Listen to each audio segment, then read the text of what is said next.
Halo, apa kabar? Kita bertemu di mata kuliah kecerdasan buatan dan kali ini kita akan melanjutkan lebih dalam tentang materi yang sebelumnya. Kita akan membahas mengenai agen cerdas. Biasanya program-program kecerdasan buatan atau program AI itu disebut sebagai agen cerdas. Agen adalah segala sesuatu yang bisa mengamati lingkungannya dengan menggunakan sensor, kemudian dia akan bertindak terhadap lingkungan tersebut dengan menggunakan aktuator. Jadi, agen ini bisa melihat, merasakan, ataupun mendengarkan misalnya dengan menggunakan sensor yang ada padanya. Kemudian, agen ini akan mempengaruhi keadaan lingkungan dengan menggunakan aktuator. Tindakan agen dapat bergantung pada pengetahuan yang ada di dalamnya. Dari mana dia dapat pengetahuan tersebut? Bisa dari pengetahuan yang diberikan saat agen tersebut diprogramkan dan juga dari pengamatannya lewat sensor. Beberapa fungsi akan mematakan sensor ke aktuator supaya dapat bertindak. Untuk lebih jelas tentang agen, kita lihat contoh berikut ini. Seorang manusia, agen manusia ya, memiliki mata, telinga, dan juga organ lain untuk berfungsi sebagai sensor. Dan kemudian tangan dan kaki, kemudian mulut untuk bisa mengeluarkan suara dan juga organ yang lain bertindak sebagai aktuator. Kemudian kalau agen berbentuk robot, mungkin dia memiliki kamera dan juga sensor infrared sebagai sensornya. Kemudian mungkin berbagai motor untuk penggerak sebagai aktuatornya. Kemudian kalau misalkan agennya ini berupa perangkat lunak, misalkan sebagai sensornya dia menerima konten file, kemudian paket jaringan yang didapat dari input manusia, misalkan keyboard, mouse, layar sentuh, ataupun suara. Aktuatornya dapat berupa tindakan untuk menulis file atau mengirim paket jaringan atau menampilkan informasi ataupun menghasilkan suara. Sekarang kita akan lihat contoh sederhana bagaimana sebuah agen berinteraksi dengan lingkungannya. Kalau kita lihat pada gambar ini, misalkan ada dunia vacuum cleaner seperti itu, terdiri dari agen robot vacuum cleaner. Lingkungannya misalkan adalah lantai yang berbentuk kotak-kotak. Lantai ini bisa kotor ataupun bersih. Misalkan dibuat pengaturan, ada dua kotak A dan B. Kemudian agen vakum ini mempersepsikan dia ada di kotak yang mana dan apakah kotak tersebut ada kotorannya atau tidak. Kemudian misalkan agen dimulai dari kotak A dan dia memiliki tindakan atau aksi yang bisa dilakukan adalah pindah ke kiri, kemudian berpindah ke kanan, menyedot debu ataupun tidak melakukan apapun. Kemudian misalkan salah satu fungsi yang paling sederhana dari agen ini, misalkan jika kotaknya kotor, maka vacuum cleaner akan menyedot debu. Jika tidak, maka dia akan pindah ke kotak lain. Kita bisa lihat pada tabel yang ada di sebelahnya. Misalkan urutan persepsinya A itu bersih, maka dia akan bergeser ke kanan. Kalau misalkan kotak A itu kotor, maka tindakan yang diambil adalah menyedot. Itu adalah fungsi sederhana dari vacuum cleaner. Kemudian yang jadi pertanyaan, bagaimana cara yang benar untuk kita membuat fungsi-fungsi ini seperti yang ada pada tabel tersebut. Artinya, bagaimana kita membuat sebuah agen ini bisa cerdas atau tidak. Untuk itu, kita akan lihat pada bagian selanjutnya, yaitu konsep dari rasionalitas. Agen yang rasional itu pasti adalah agen yang melakukan hal yang benar. Tetapi apa artinya dari melakukan hal yang benar? Dalam kecerdasan buatan, Hal yang benar itu dievaluasi dari perilaku agen dan juga konsekuensinya. Kalau misalkan sebuah agen berada di dalam suatu lingkungan, maka dia akan menghasilkan urutan tindakan sesuai dengan persepsi yang dirasakannya, yang dia terima lewat sensor. Urutan tindakannya ini nanti akan mengakibatkan lingkungan mengalami suatu urutan keadaan juga. Kalau urutannya sesuai dengan keinginan kita, maka agen sudah bekerja dengan baik. Nah, sesuatu yang sesuai dengan keinginan kita ini yang disebut sebagai ukuran kinerja. Ukuran kinerja ini yang mengevaluasi setiap urutan keadaan lingkungan. Manusia itu punya keinginan dan preferensinya sendiri. Jadi biasanya pengertian rasionalitas tergantung dari sudut pandang manusia masing-masing, tergantung dengan keberhasilan dalam memilih tindakan yang menghasilkan rangkaian keadaan lingkungan yang diinginkan. Sedangkan kalau mesin itu sebaliknya, dia tidak memiliki keinginan atau kesukaannya sendiri. Ukuran kinerja dari sebuah mesin biasanya misalkan dari awal sudah ada dirancang oleh perancang mesin atau berdasarkan dari pengguna yang menggunakan mesin tersebut. Sekarang kita akan lihat contoh bagaimana ukuran kinerja dari vacuum cleaner, karena mungkin lumayan sulit untuk menentukan ukuran kinerja yang benar. Misalkan vacuum cleaner ini dibuat ukuran kinerjanya adalah berdasarkan jumlah kotoran yang dibersihkan dalam satu shift 8 jam. Ukurannya cuma sampai di sini misalnya. Berarti agen rasional ini dapat memaksimalkan ukuran kinerjanya dengan cara membersihkan kotoran, lalu kemudian dia buang lagi ke lantai, lalu dibersihkan lagi, dan seterusnya. Maka kemudian misalkan diubah lagi ukuran kinerjanya yang lebih cocok adalah memberikan penghargaan atau poin kepada agen kalau dia membuat lantai menjadi bersih.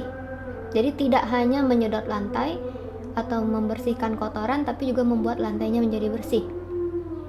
Misalkan dibuatlah 1 poin untuk setiap kotak yang dibersihkan di setiap langkah waktu tertentu.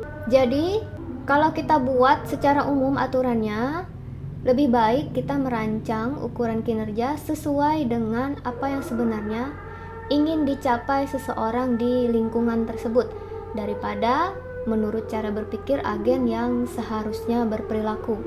Kemudian walaupun ukuran kinerjanya sudah diperbaiki, bisa saja ada masalah yang terjadi.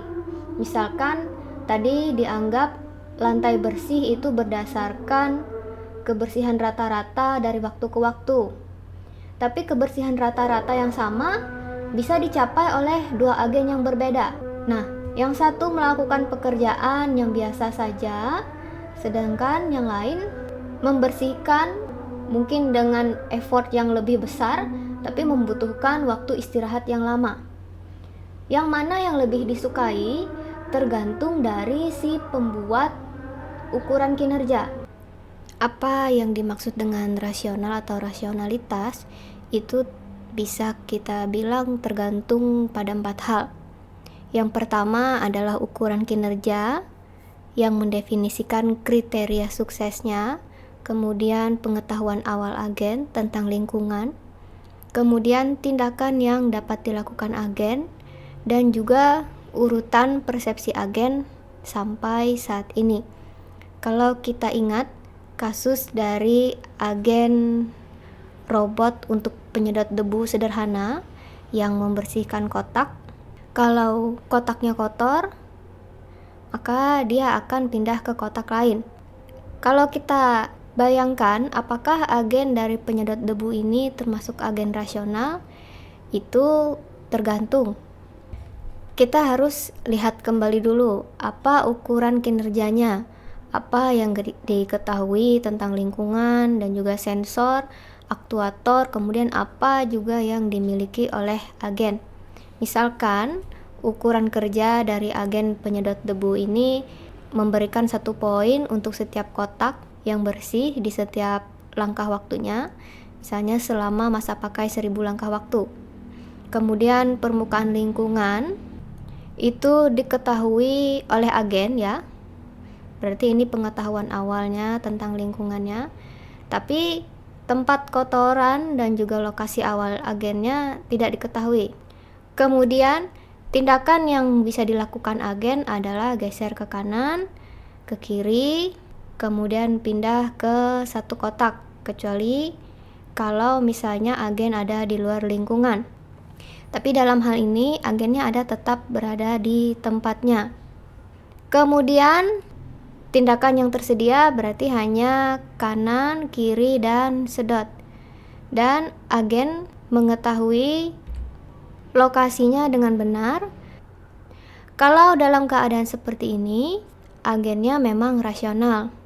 Kinerja yang diharapkan pasti sesuai. Tapi biasanya kita bisa dengan mudah melihat bahwa agen yang sama bisa menjadi tidak rasional dalam keadaan yang berbeda. Misalkan kalau setelah semua kotoran dibersihkan, terus mesin tersebut tetap berjalan terus mencari bagian lantai yang kotor. Kalau seperti itu dia jadi kurang rasional ya, karena dia akan terus berjalan mencari bagian yang kotor. Akan lebih baik kalau agennya ketika sudah bersih semua lantainya, maka dia berhenti bergerak setelah dia yakin bahwa semua kotak sudah bersih. Kalau kotak bersih dan bisa menjadi kotor lagi, maka agen harus memeriksa dan membersihkannya sekali-sekali jika diperlukan. Kalau permukaan lingkungannya tidak diketahui, maka agen perlu untuk menjelajahinya. Agen yang maha tahu akan menghasilkan hasil yang sempurna dan tindakannya pasti dapat bertindak dengan sesuai. Tapi ini sesuatu yang mustahil untuk didapatkan. Rasionalitas tidak memerlukan kemahatauan. Yang diperlukan itu adalah pengumpulan informasi. Dengan pengumpulan informasi, maka agen bisa mengubah persepsi di masa depan. Agen yang rasional tidak hanya mengumpulkan informasi, tapi juga dia belajar dari informasi yang dia dapatkan dan dia rasakan. Konfigurasi awal agen bisa memberikan beberapa pengetahuan sebelumnya tentang lingkungan. Waktu agen sudah memperoleh pengalaman, pengetahuan tentang lingkungan juga bisa diubah ataupun ditambahkan. Kalau ada pengetahuan yang salah, nanti akan diubah. Di sini agen yang rasional itu harus otonom. Jadi dia harus mempelajari apa yang dilakukannya untuk mengimbangi atau mengganti pengetahuan yang sebelumnya yang tidak lengkap ataupun salah. Untuk mendesain agen, langkah pertama yang harus dilakukan kita adalah menentukan lingkungan tugas semaksimal mungkin. Jadi di sini ada contoh bagaimana kita mendesain sebuah agen dengan menentukan lingkungan tugasnya dengan menggunakan deskripsi PEACE. Ini singkatan dari Performance Measure, Environment, Actuator, dan Sensor. Kalau kita lihat ya pada tabel berikut ini, di sini sudah tertera. Contohnya adalah misalkan ada suatu jenis agen taxi driver. Kemudian kita akan mencoba untuk mendeskripsikan performance measure-nya. Performance measure berarti ukuran kinerja. Jadi apa ukuran kinerja yang diinginkan untuk taxi driver otomatis ini? Jadi di sini disebutkan bahwa ukuran kinerjanya adalah perjalanan yang aman, kemudian cepat, legal, nyaman, dan memaksimalkan keuntungan, meminimalkan dampak pada pengguna jalan lain. Kemudian untuk lingkungannya, seperti apa lingkungan yang akan dihadapi oleh taxi driver otomatis? Kalau namanya taxi driver pasti posisinya biasanya ada di jalan raya ya. Jadi lingkungannya ada di jalan raya atau di lalu lintas yang lain.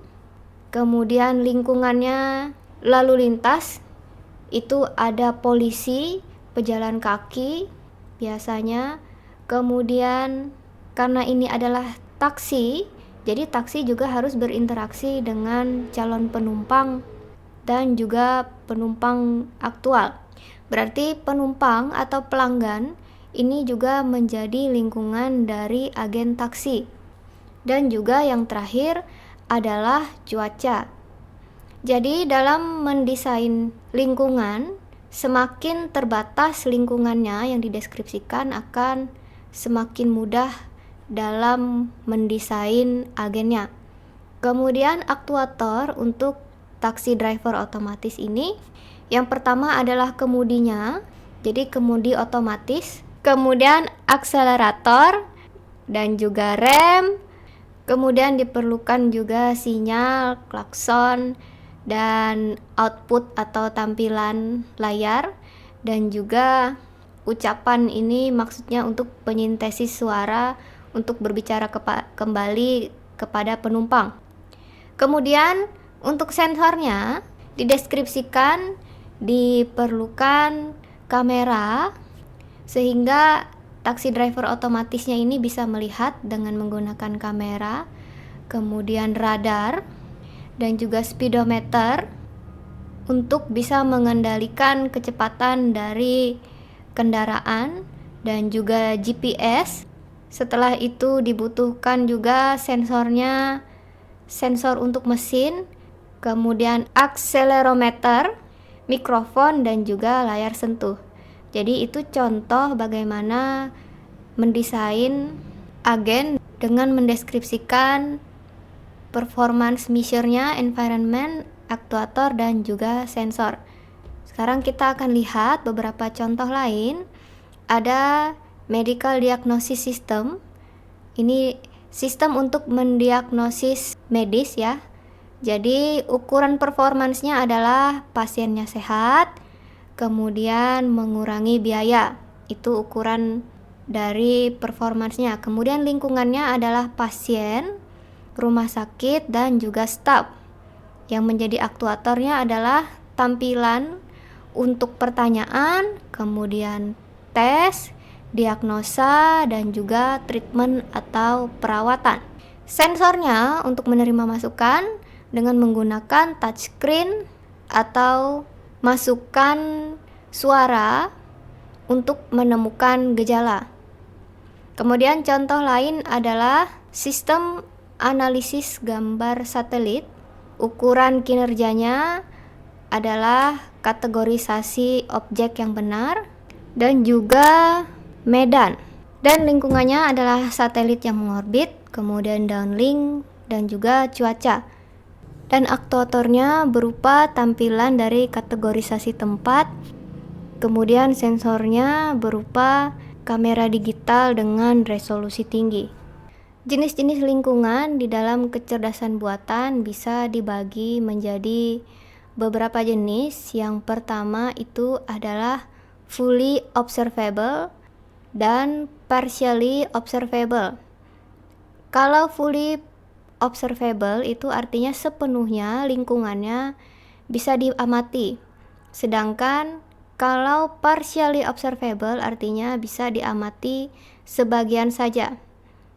Artinya jenis lingkungannya apakah sensor agen bisa mengetahui kondisi lingkungannya ini sepenuhnya atau hanya sebagian. Suatu lingkungan mungkin bisa diamati sebagian saja karena biasanya ada noise pada sensor dan tidak akurat, atau bisa juga karena data lingkungan yang contoh dari lingkungan yang bisa diamati sepenuhnya itu adalah pada permainan catur.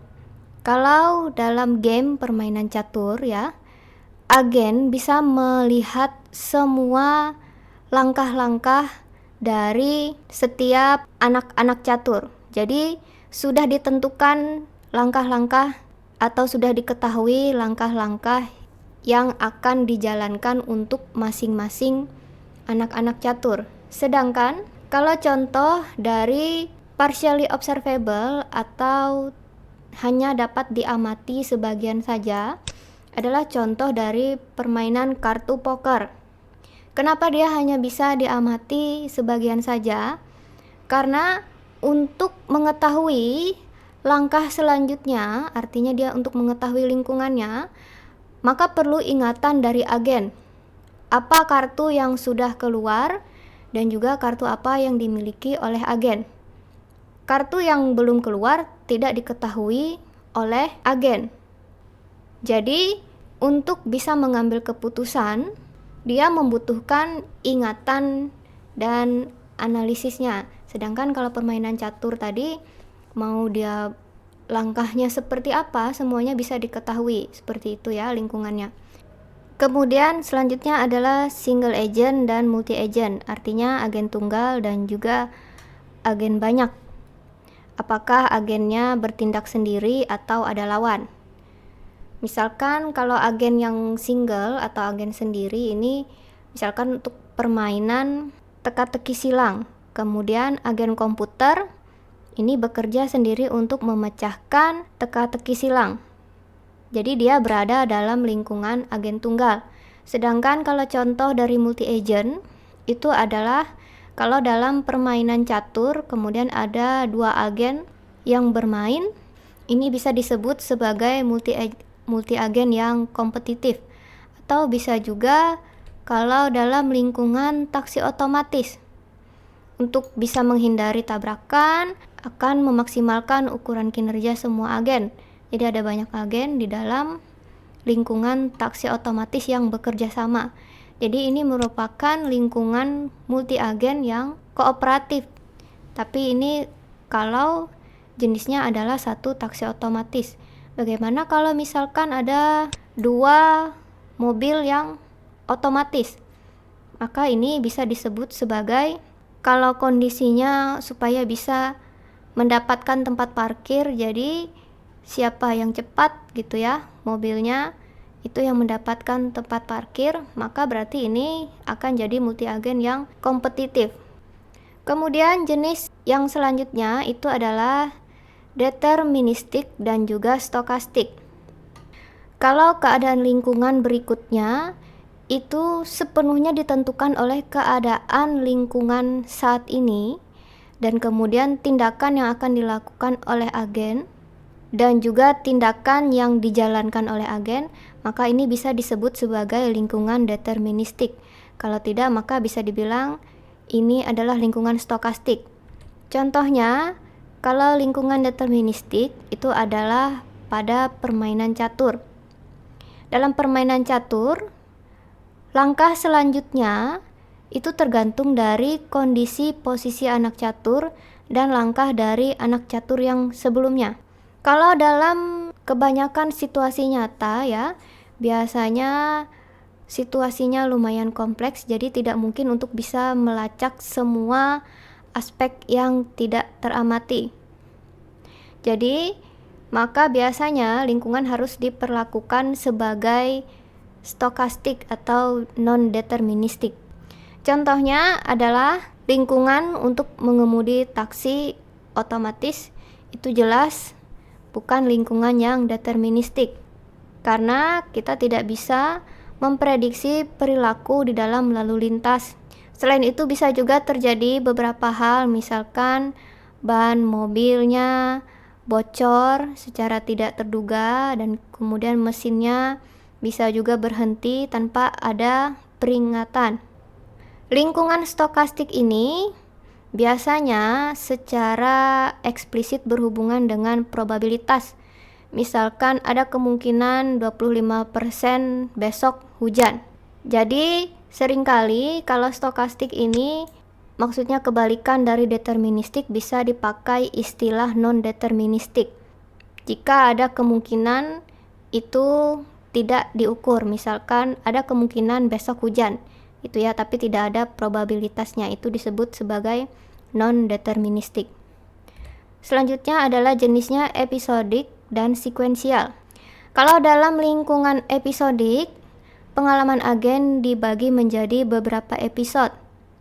Kemudian agen akan melakukan tindakan berdasarkan persepsi yang diterima di setiap episodenya. Episode berikutnya itu tidak bergantung pada tindakan yang diambil di episode sebelumnya. Contohnya adalah agen cerdas pemilihan rute di dalam Google Maps. Ya, misalkan kita mencari rute ke lokasi A, kemudian sudah selesai. Setelah itu melakukan pencarian lagi ke rute lokasi B. Maka hasil pencarian sebelumnya tidak mempengaruhi pencarian sebelumnya. Itu contoh dari episodik. Sedangkan kalau dalam lingkungan sekuensial, keputusan saat ini bisa mempengaruhi semua keputusan di masa depan.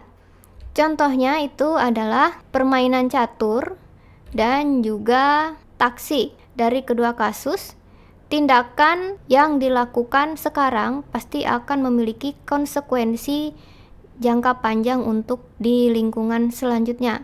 Jadi, lingkungan untuk episodik biasanya jauh lebih sederhana daripada lingkungan yang sekuensial karena agen tidak perlu berpikir jauh ke depan. Selanjutnya adalah statis dan juga dinamis. Artinya apakah lingkungannya akan berubah ketika agen tidak bertindak. Kalau lingkungan bisa berubah ketika agen sedang tidak bertindak, maka ini bisa disebut sebagai lingkungan tersebut dinamis untuk agen itu. Jika tidak, berarti itu statis. Lingkungan yang statis ini mudah ditangani karena agen tidak perlu terus melihat atau merasakan ke dalam ke lingkungannya saat memutuskan suatu tindakan. Dan juga tidak perlu khawatir tentang berlalunya waktu.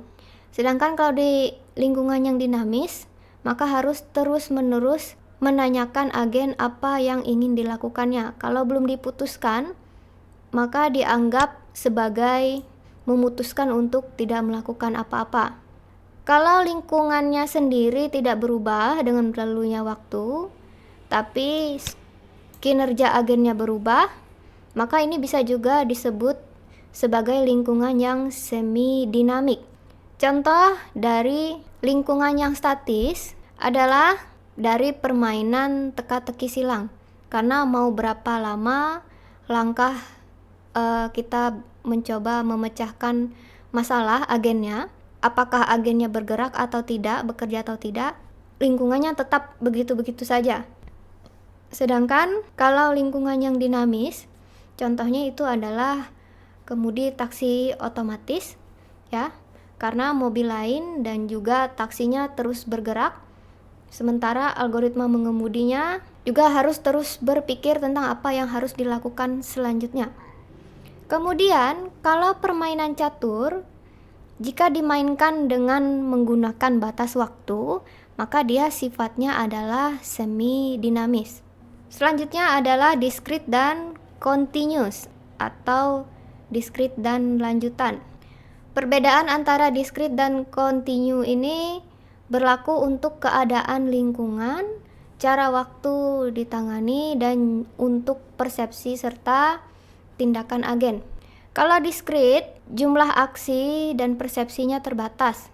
Biasanya karena tindakan yang akan diterima dan dilakukan oleh agen sudah ditetapkan dengan jelas. Contohnya adalah permainan catur, karena langkah yang diambil dalam permainan catur itu terbatas dan sudah ditentukan dalam peraturan. Kemudian, kalau continuous, jumlah aksi dan persepsi bisa berubah. Jadi, jika tindakan yang akan diterima dan dilakukan oleh agen tidak ditetapkan dan bisa berubah-ubah. Contohnya adalah agen cerdas untuk memperkirakan atau mengestimasi waktu pada taksi otomatis. Karena bisa terus berubah-ubah tergantung dari kondisi jalanan, apakah macet atau lancar. Macet pun juga bisa dibagi lagi ke dalam beberapa jenis, misalkan macet ringan, sedang, atau parah. Yang terakhir adalah noun versus unknown, artinya dikenal dan juga tidak dikenal. Nah, untuk jenis lingkungan ini bukan mengacu pada lingkungan itu sendiri, tapi dari status pengetahuan agennya. Kalau dalam lingkungan yang diketahui, hasil atau mungkin probabilitas dari hasil kalau lingkungannya itu yang non-deterministik atau stokastik, untuk semua tindakan diberikan. Sedangkan kalau tidak diketahui, maka agen harus mempelajari cara kerjanya untuk membuat keputusan yang baik. Jadi perbedaan antara lingkungan yang diketahui dan tidak diketahui ini, known versus unknown, itu berbeda dengan lingkungan yang fully observable dan partially observable, atau bisa diamati sepenuhnya dan juga diamati sebagian. Bisa saja lingkungan yang diketahui itu bisa diamati sebagian saja. Contohnya adalah dalam permainan kartu soliter. Dalam permainan kartu soliter ini aturannya sudah diketahui. Jadi agen sudah mengetahui aturannya, aturan mainnya, tapi dia masih tidak bisa melihat kartu. Artinya dia tidak bisa mengamati lingkungannya karena kartu sebagian ada yang belum terbuka. Sedangkan lingkungan yang tidak diketahui bisa juga dapat diamati sepenuhnya atau fully observable.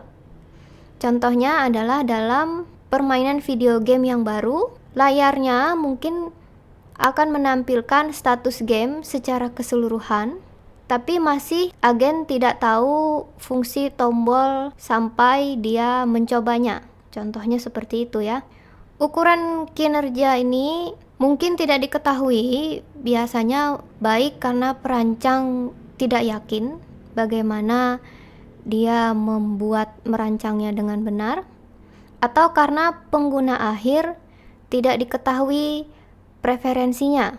Contohnya misalkan kalau supir taksi otomatis, biasanya dia mungkin tidak tahu apakah penumpang yang baru lebih menyukai perjalanan yang santai atau cepat, atau lebih suka yang cara mengemudinya yang berhati-hati atau yang agresif.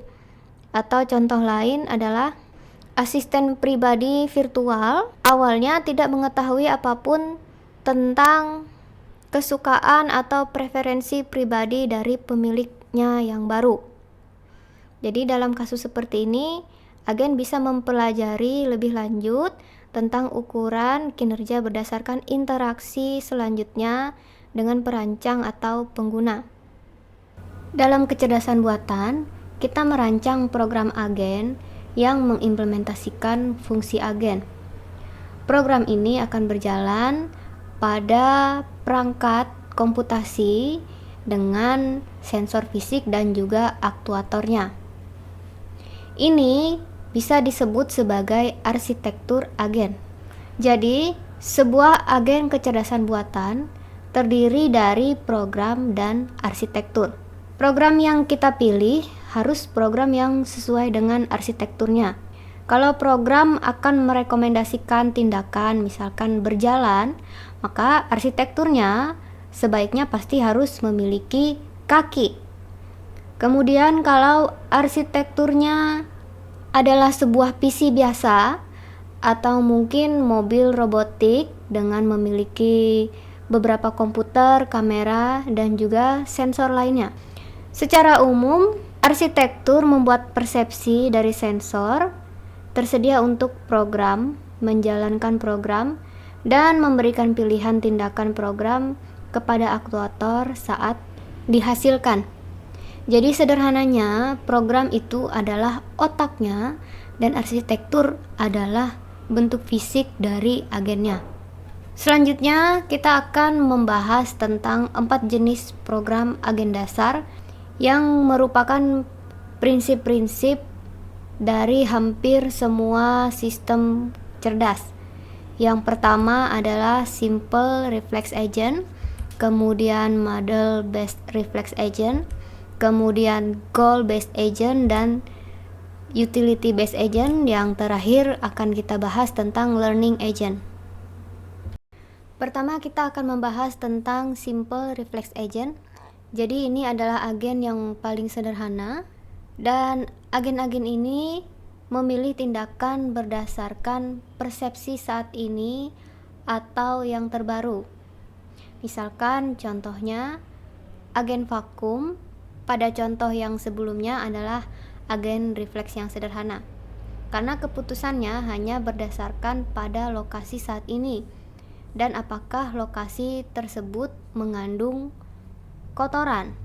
Pada simple reflex agent, sensor akan mempersepsikan kondisi saat ini.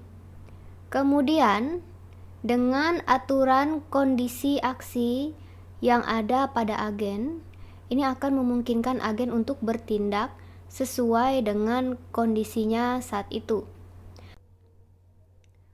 Masalah untuk pendekatan dengan desain simple reflex agent ini adalah yang pertama, desain ini memang memiliki kecerdasan yang sangat terbatas.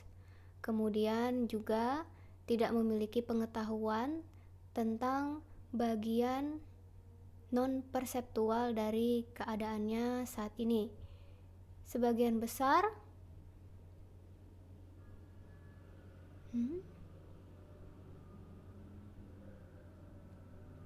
kemudian juga terkadang terlalu besar untuk dibuat atau disimpan dan juga tidak adaptif terhadap perubahan lingkungan.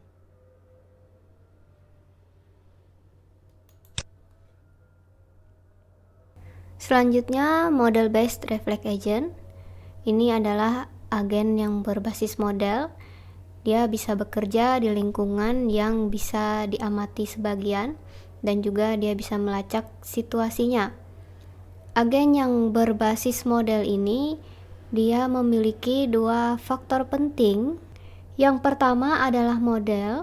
Ini adalah pengetahuan tentang bagaimana sesuatu terjadi di dunia, sehingga ini disebut sebagai agen berbasis model. Kemudian faktor selanjutnya adalah keadaan internal. Ini merupakan representasi dari keadaan saat ini berdasarkan histori dari persepsi. Agen-agen ini memiliki model yang merupakan pengetahuan tentang dunia dan juga mereka melakukan tindakan berdasarkan model. Untuk bisa mengupdate atau memperbaharui keadaan, maka agen memerlukan informasi tentang bagaimana dunia berkembang dan bagaimana tindakan agen itu mempengaruhi dunia. Selanjutnya adalah goal based agent. Kalau pengetahuan tentang keadaan lingkungan saat itu tidak selalu cukup untuk memutuskan tentang apa yang harus dilakukan oleh agen, dan agen perlu untuk mengetahui tujuannya yang menggambarkan situasi yang diinginkan. Agen berbasis tujuan ini memperluas kemampuan agen yang berbasis model dengan memiliki informasi yang disebut sebagai tujuan. Agen ini memilih suatu tindakan sehingga mereka bisa mencapai tujuan tersebut. Agen ini mungkin juga harus mempertimbangkan urutan panjang tindakan yang mungkin dilakukan sebelum dia memutuskan apakah tujuannya tercapai atau tidak. Pertimbangan skenario yang berbeda seperti ini itu disebut pencarian dan perencanaan. Ini yang membuat agen proaktif. Untuk utility based agent, agen ini mirip dengan agen yang berbasis tujuan, tapi dia menyediakan komponen tambahan dari pengukuran utilitas yang membuatnya berbeda dengan memberikan ukuran keberhasilan pada keadaan tertentu. Kalau agen yang berbasis utilitas atau utility based agent ini bertindak tidak hanya berdasarkan tujuan, tapi juga berdasarkan cara terbaik untuk mencapai tujuan. Agen yang berbasis utilitas ini berguna ketika ada beberapa kemungkinan alternatif dan agen harus memilih untuk melakukan tindakan yang terbaik. Fungsi utilitas ini memetakan setiap keadaan ke bilangan real untuk memeriksa seberapa efisien setiap tindakan mencapai tujuan. Yang terakhir adalah learning agent. Learning agent kalau di dalam kecerdasan buatan adalah jenis agen yang bisa belajar dari pengalaman di masa lalu atau dia memiliki kemampuan belajar.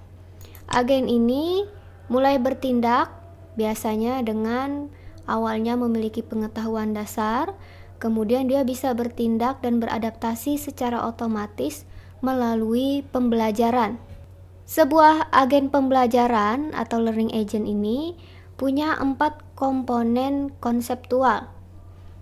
Yang pertama itu adalah learning element. Ini bertanggung jawab untuk melakukan perbaikan dengan cara belajar dari lingkungan.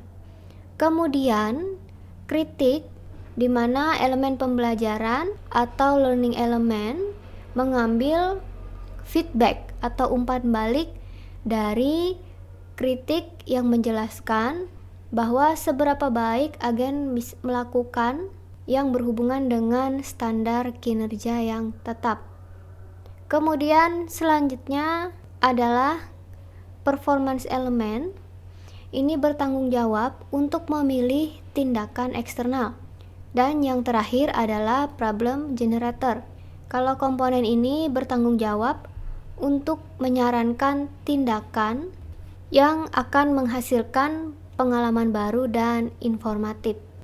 Dengan 4 komponen ini, maka agen pembelajaran atau learning agent bisa belajar menganalisis kinerja dan juga mencari cara baru untuk meningkatkan kinerja.